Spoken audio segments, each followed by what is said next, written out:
अस्सलामु अलैकुम नाजरीन, आप देख रहे हैं JN न्यूज़ और मैं हूं आपकी होस्ट रुबीना चौधरी।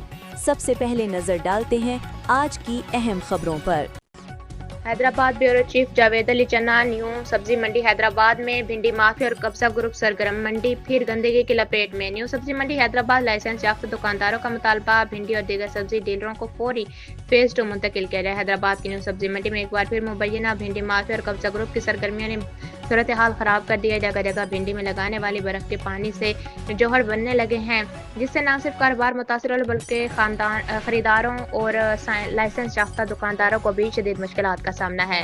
ज़राए के मुताबिक भिंडी फरोख्त करने वाले मुतअद्दिद अफराद मार्केट कमेटी का लाइसेंस होल्डर नहीं बल्कि वो मंडी के बासर कब्जा ग्रुप से दुकानें और जगहें किराए पर लेकर कारोबार कर रहे हैं। इनसे माहाना भारी रकम वसूल की जा रही, जो मुबैना तौर पर 5 लाख से 8 लाख रुपए तक फी दुकानदार बताई जाती है। लाइसेंस याफ्ता दुकानदारों का कहना है कि गैर कानूनी किराएदारी बैरून शहर से लाए गए अफराद को जगह देने से मंडी का नस्ब व ज़ब्त तबाह हो रहा है, सफाई की नज़म धर्म भरम है और गंदगी के बायस कारोबार बुरी तरह मुतासिर हो रहा है।